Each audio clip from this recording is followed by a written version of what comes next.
All right. Good morning. In Totaem.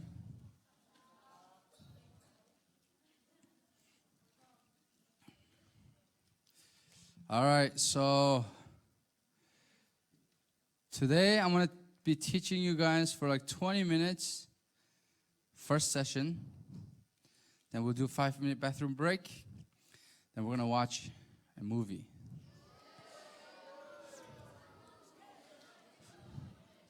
But that's only if you guys are paying attention and being obedient, all right? And then after that, I'll do 30 minutes again, just recapping the movie and also teaching you guys another thing. And then we'll finish from there, all right? Okay. And then also fasting. We're going to do fasting from Friday night midnight all the way to Saturday midnight. And if you are 12 and older, I would recommend you guys do it. But 11 and younger, I think it might be a little hard for you guys. So if you guys eat, it's okay. And 12 and older, I would recommend you guys to do it. But if you have any type of health issue regarding eating, regarding food, like if the doctors recommend that you eat food, if you cannot go a day without eating food, or else something's going to happen with your health, then you can eat. But other than that, I just recommend you guys just to take this one step, all right? There's no growth in the Christianity without sacrifice. And the reason why we fast is just to show God, hey, God, I want you more than I want food. And repeat after me. Following Jesus will cause you to get out of your comfort zone. All right, I think I'm seeing you guys getting out of your comfort zone, right? Like especially when we're worshiping. Have you guys ever worshiped like that before in church? Not really, right? And then second, repeat after me. Following Jesus will cost me my priorities. Yeah, some of us, we put food as number one priority, right? But this time, we're going to put spiritual food as our number one priority. Amen? All right, good. All right, remember when we went over spiritual discipline? Can you show my PowerPoint up there, please? All right, spiritual discipline. Let's read this one right here. 1, 2, 3, go.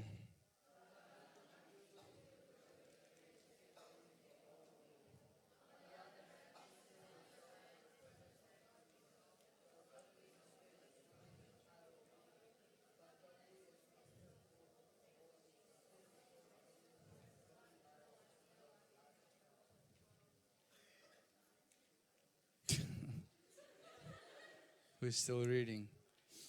All right.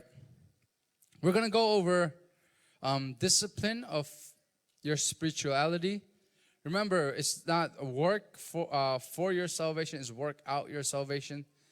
And so now, since we received this salvation, we got to show it through our lives, right? Repeat after me. God did not save me just to get me into heaven. He also saved me to bring heaven down on earth through my life. All right, so getting to heaven, is that the only thing about salvation? Is it to get to heaven? No. When does heavenly life start? The moment you receive salvation. But in order for you to live this heavenly life, in order for you to grow in the spiritual faith, you must work it out, right? You must pursue holiness. There needs to be discipline. For example, Cristiano Ronaldo. He's one of the best soccer players. Is it Ronaldo or Messi? Messi, okay. Messi, he's one of the world's best soccer player. But did he become a best soccer player just like that? No, it's an everyday struggle. He practices maybe 8 to 9 hours a day. He works on his game 8 to 9 hours a day. Victor A. Where's Victor A? Why isn't he here? He went out. Oh, man. All right, anyways. Victor A. because I beat them in basketball like 10 straight. He was like, Sailo, how did you get so good? And I said, practice. It's practice. How do you become spiritually mature? Through practices of discipline. You can't become a mature person just like this. Remember what I said yesterday? There are no what? Shortcuts in Christianity. And one of the discipline that you guys really need is this right here. That. You guys need a discipline of your tongue, right? Tell each other, you got to tame that tongue.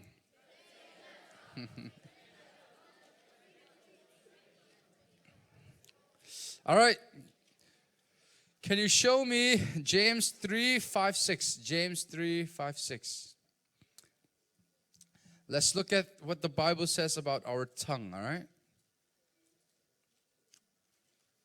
James 3:5-6. All right, let's read it. No, that's not it. There you go. 1, 2, 3, go.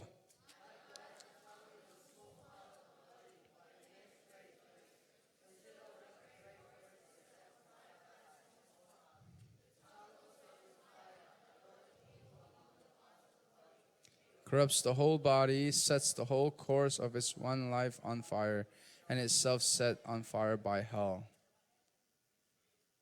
So here the Bible tells us that although our tongue is a very small part of the body, this tongue can do great damage.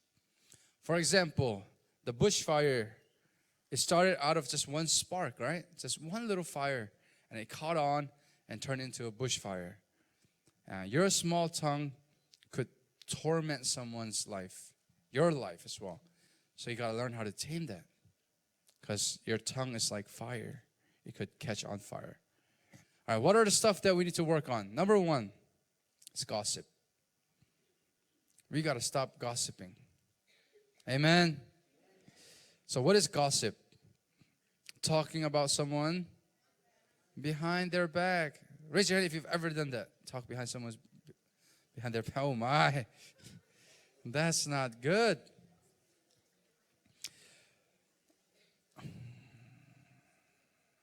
You guys want to know why we gossip? We gossip to bring other people down so that we could elevate ourselves up. What makes you better than someone else, right? We're all what? We're all just sinners. And if you're gonna say something bad behind their back, why don't you just say it in front of their face politely? That's better. And also, why don't you examine your own life before you see someone else's negative side? Amen. So I hope you guys are not talking about each other's looks behind each other's back. The only thing we should be talking about is how good and how great our Lord is. Amen.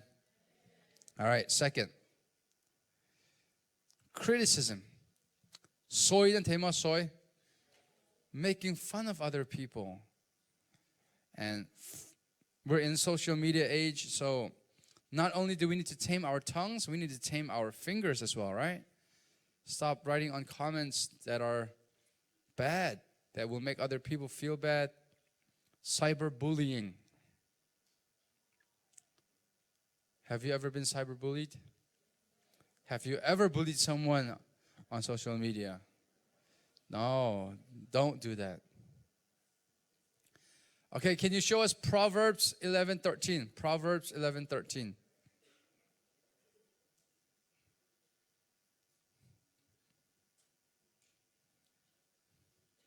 Let's read that. 1, 2, 3, go.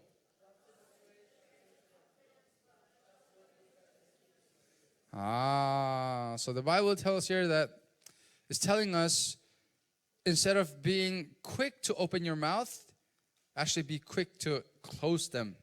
That will make you more trustworthy. And your fingers as well.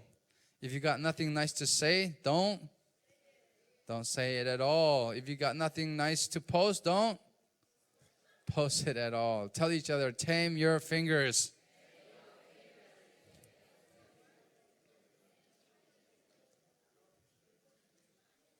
All right, so what are the How should we be using our tongues? We should be using our tongues to edify, to help one another out, grow spiritually, mentally, and physically. That's the only way we should be using our tongue.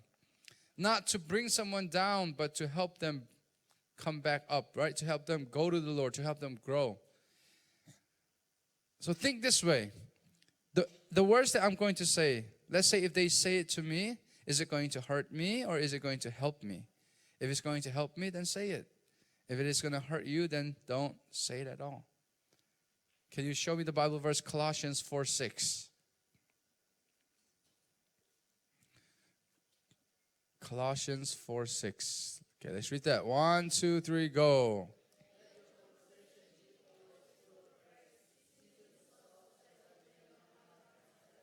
Wow, you got to have a conversation that is full of grace. Got to show each other grace. Okay, everyone sit up straight. Please sit up straight. Yeah. The orange guy, sit up straight. There you go. All right, next, please.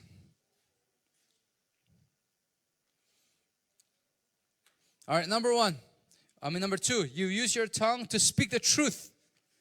You're going to use your tongue not to lie, but to speak the truth. But you got to speak the truth with love.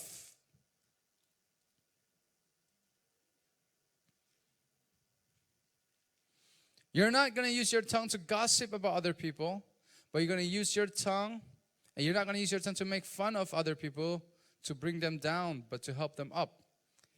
You're going to use your tongue to please the Lord. So whatever you're saying, you're going to always be thinking, is this going to please God?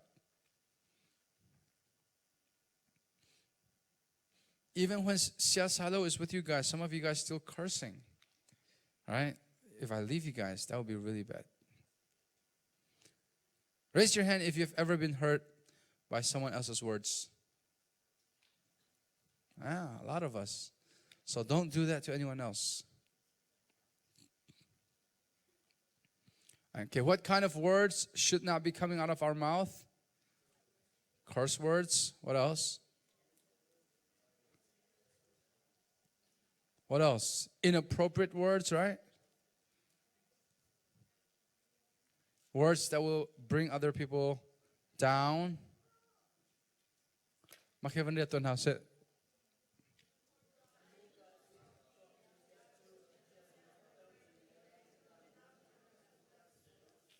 All right. So just basically, the words that's coming out of your mouth should be words that will please the Lord and will help each other get up. So what I want you guys to do is find a partner. Or if you can't have one partner, then you guys can do a group of 3. Okay, you guys all got a partner? Where's your partner? Go find a partner, buddy. All right. Now what I want you guys to do is this. Just look at each other without blinking for 1 minute. Just look at each other for 1 minute.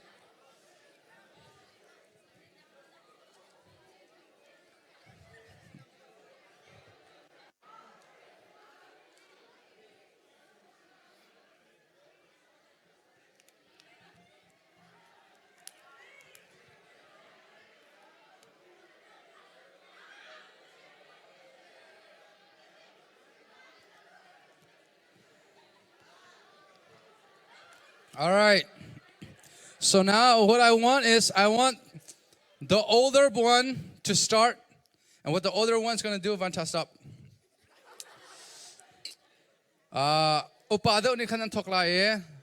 What he or she is going to do is, he or she is going to say 10 nice things about you. Okay, older one, start. Say 10 nice things about whoever you're looking at. Come on. Start. 10 nice things. Tell each other 10 nice things.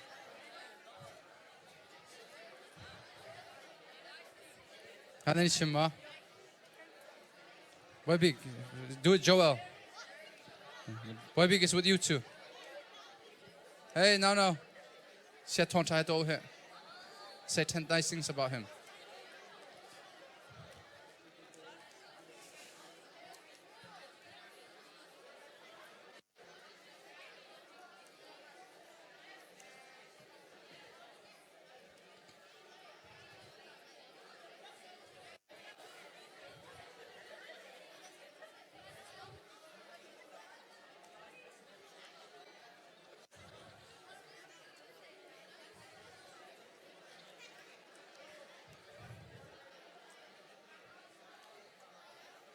All right, it's got to be 10.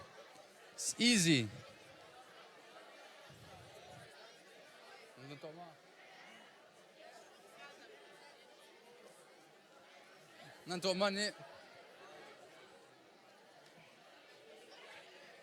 All right, one more minute. Why is the camera chasing me?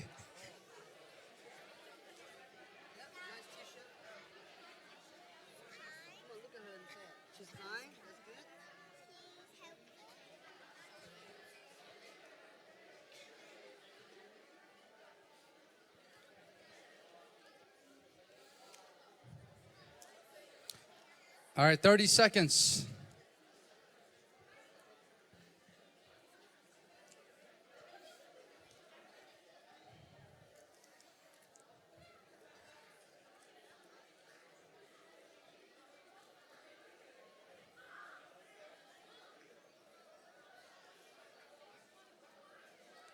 Okay, thank you.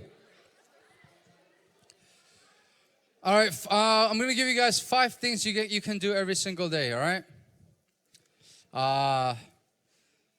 Number 1, if you meet a person like for the first time that day, you can go to them, shake their hand, and say, "How are you? God bless you."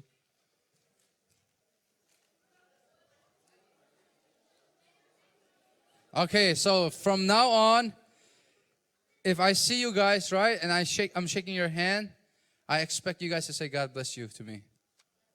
If not, then that's 10 squats. I'll remember. La Holin zita sikha, La Holin. Okay, so everyone stand up. And go find someone that you have never talked to before. And go say, "Boy, 3 people. 3 people that you've never talked to. Go to our parents.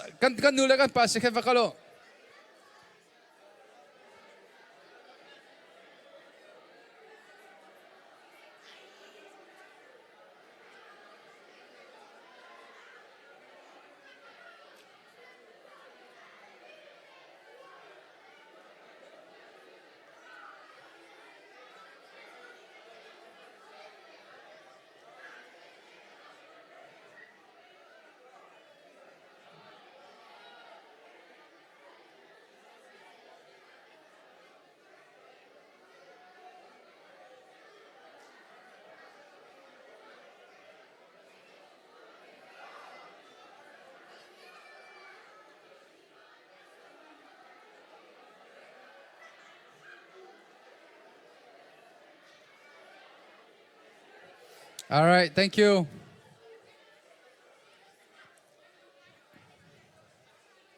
So guys, all right, last one to sit down. I'm gonna make them dance. Last one to sit down. I'm gonna make them dance.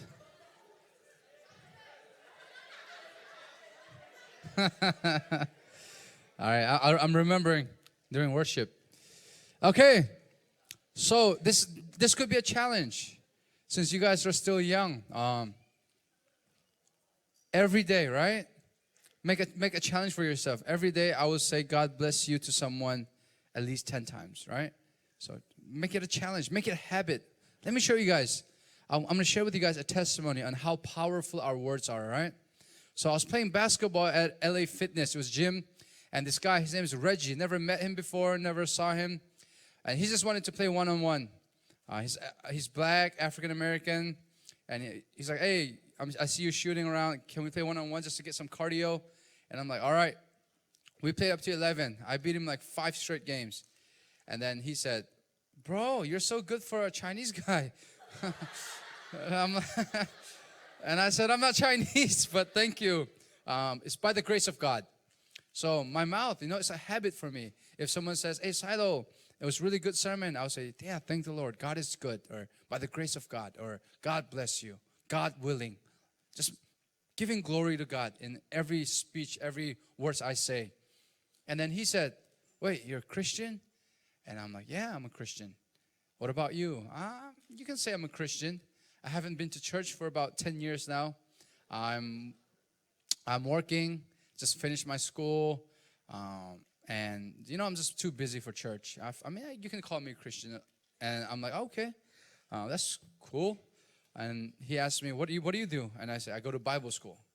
I said, wait, what? There's such thing as a Bible school? Never heard of it before. Like, yeah, of course. You can go to you can do your master's, your PhD, whatever. And that's so cool. So are you doing any type of ministry? And I said, yes.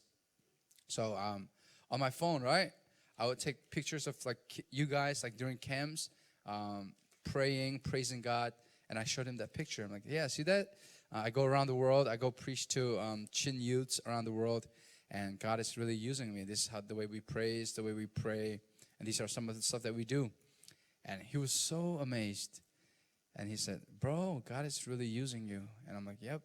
It's all glory. It's all for his glory. And then out of nowhere, he's like, can you pray for me? At the middle of the basketball court. And I'm like, yeah, let's go to the bathroom.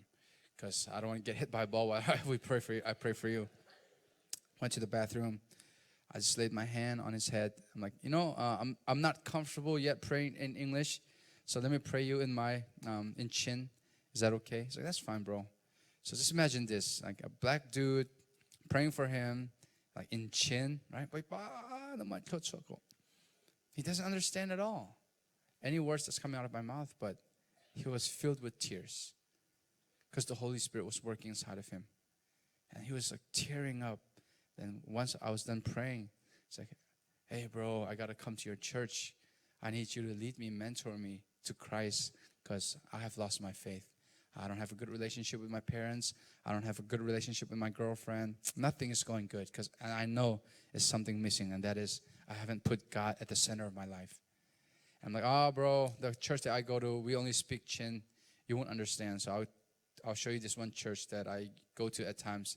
It's an English service church. They call it Crossroad. You should go there. And now he's been there for 3 years. And he's actually working there as a volunteer for that church. And he's like, life has been great. It all started with just one word. I said, by the grace of God. If God blesses your word, you saying God bless you to someone else. If God blesses it, it could heal them physically. It could heal them emotionally. It could also heal them spiritually. But if you're saying curse words, it could break them down. Right? So use your words to build them up. And when you build them up, you know what it does? It reflects.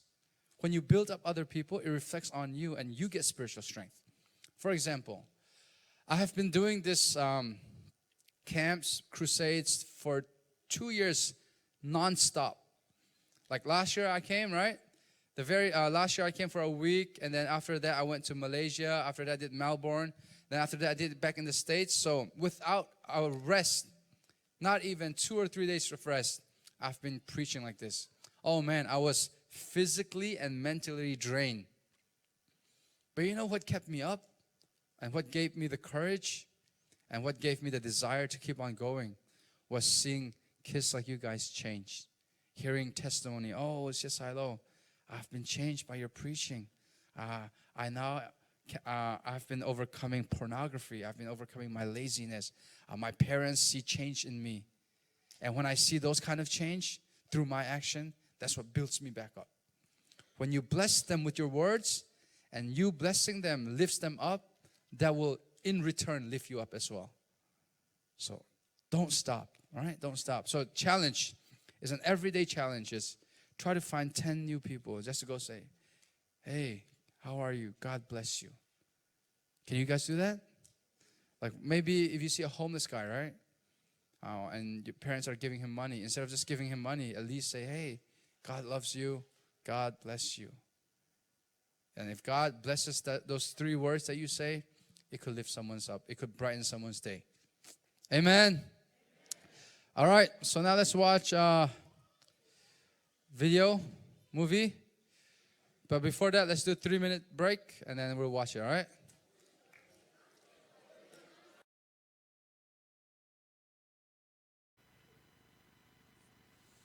I want to share with you guys some of the stuff we can learn from this very, very short man named Zacchaeus. You guys know his story? All right, show my PowerPoint, please.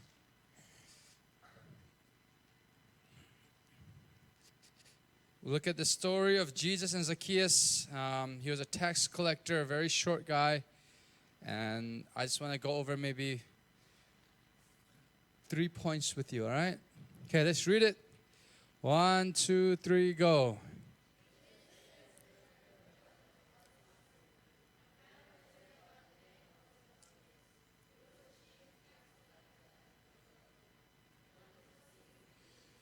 But because he was short, he could not see over the crowd. So he ran ahead and climbed a sycamore fig tree to see him, since Jesus was coming that way. When Jesus reached the spot, he looked up and said to him, Zacchaeus, come down immediately. I must stay at your house today. So he came down at once and welcomed him gladly. Oh, I got it. All the people saw this and began to mutter, he has gone to be the guest of a sinner. But Zacchaeus stood up and said to the Lord, look, Lord, here now I give half of my possessions to the poor, and if I have cheated anybody out of anything, I will pay back 4 times the amount. Jesus said to him, today's salvation has come to this house, because this man too is a son of Abraham. For the Son of Man came to seek and save the Lord. All right. Zacchaeus, we see in the Bible that he was a tax collector. So back in Jesus' days, the Israelites, they were ruled by the Roman government. And they hated the Roman government. And tax collectors, what they did was they worked for the Romans, and what they would do is they would steal money. For example, they would collect tax, maybe 10%, but instead of collecting 10%, they would collect 15 and keep 5% for themselves. And if the people would complain to the officers about what the tax collectors did, what the tax collectors would do is pay off the police officers so that officers would side with them. And because of their scheme, they became wealthy, very, very rich. Zacchaeus was also very short. He's short in stature, but very rich financially. And because of that, because of what he has done to the people, he was hated by the people. They were called the worst sinners of all. And what happened was Zacchaeus, let's look at what Zacchaeus did, all right? There's many things that we can learn, and three of them are these 3 that Zacchaeus did. Number 1, he climbed up a tree. Okay, I'm not saying go climb up a tree, but what he did was, in order for him to meet Jesus, he did not let his short stature be an excuse. Many times we come up with many excuses for us not to pursue God, right? Some of the excuses are, I don't understand chin. What else? I'm too lazy. I'm too busy. I got more important stuff to do. Hey, if you keep making your excuses, they will eventually become your regret. So what we can learn from Zacchaeus is this. Don't make any excuse. Even if there's something blocking you from getting closer to God, find another way. Amen? Amen. All right, tell each other, no more excuses. Okay. Write down your top 5 excuses you come up with for not getting close to God. Write down your top 5 excuses.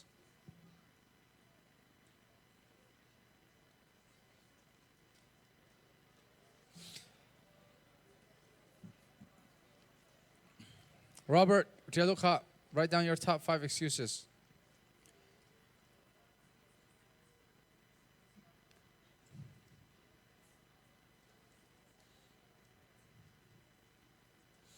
I'll give you guys 30 seconds. Hurry up. Vic.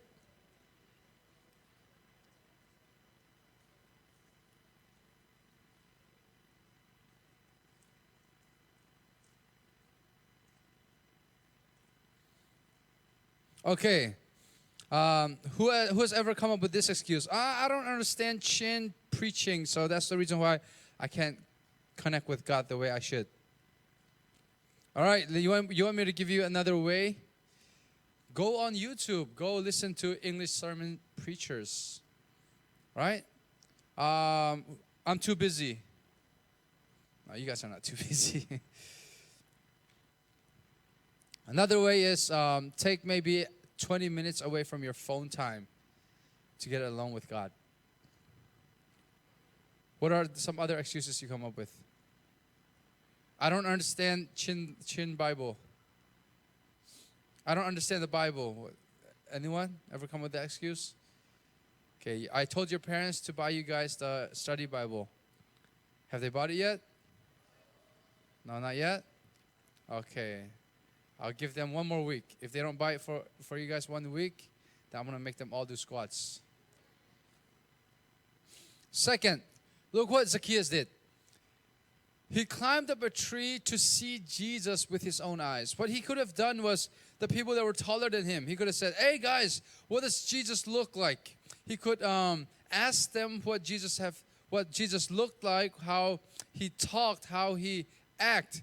But no, Zacchaeus, what he wanted to do was see it for himself. Guys, so many times we want to hear testimony from other people. We want to hear how good the Lord is from other people's prayer, from other people's preaching, from other people's experiences. No, the Bible tells us, see how good the Lord is for yourself.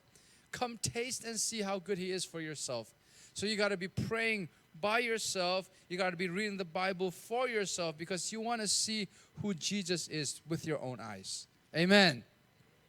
Yeah, God will use preachers. God will use other people in your life to help you get closer to Him. But ultimately, the most important is to have that personal relationship with Him. Third, Zacchaeus climbed up the tree. Jesus said, hey, Zacchaeus, come down immediately. And what did Zacchaeus do? Came down immediately. He didn't say, oh no, wait, Jesus, give me 5 minutes. I've never gotten this high view before because I'm a short guy. I've never seen top of people's head. Let me enjoy this view. No, he went down. During camp, during this follow-up, raise your hand if you learned something. Raise your hand if you learned something. Guys, whatever you learned, right? Whatever God is working in your heart, if you leave it for tomorrow, it's never going to get done. So just like how Zacchaeus went down immediately, if I tell you guys, hey, pray, like pray now. If I tell you guys, hey, run away from this certain sin, do it now. Because tomorrow is too late. Repeat after me. Today is the Lord's day. Tomorrow is the devil's day. Guys, get that? If you're going to leave it for tomorrow, you're going to make who happy? The devil. If you do it today, you're going to make who happy? God. So do it right now. Tell each other tomorrow's too late.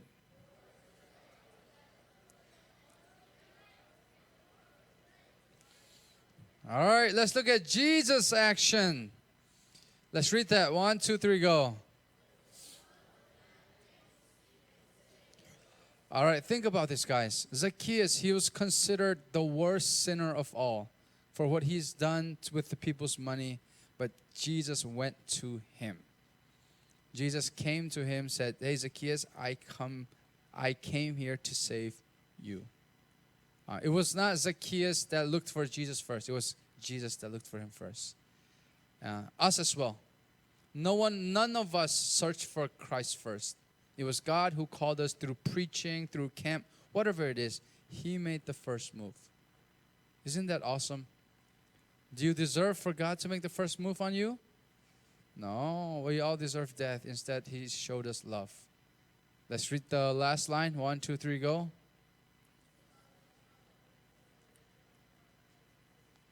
Yeah, never because you're good enough, but He's gracious enough. And He made the first move, and He said, hey, this is my love for you. Will you accept it? And once you accept it, look at what happened to Zacchaeus. His life transformed. Let's read that.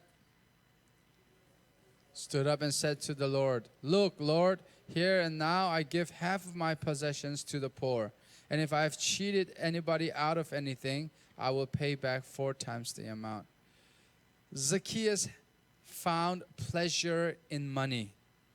but he was willing to give away all of his money because he found joy in Christ. The world will give you pleasure, but that is only for temporal. God, Jesus will give you joy, and that is for eternal. Zacchaeus, he, without giving it a second thought, he was willing to give away all of his money because the true joy, the true riches in this world was standing right in front of him, and that is Jesus Christ. Jesus inside of us. No money can buy this joy. Amen. And the Lord said, now there is salvation in this house. How do you know if you're saved? Just like Zacchaeus, are you changed? Once you have met Jesus Christ, your life will change. Remember, it is never change first. It's always come first. Let's read that. 1, 2, 3, go.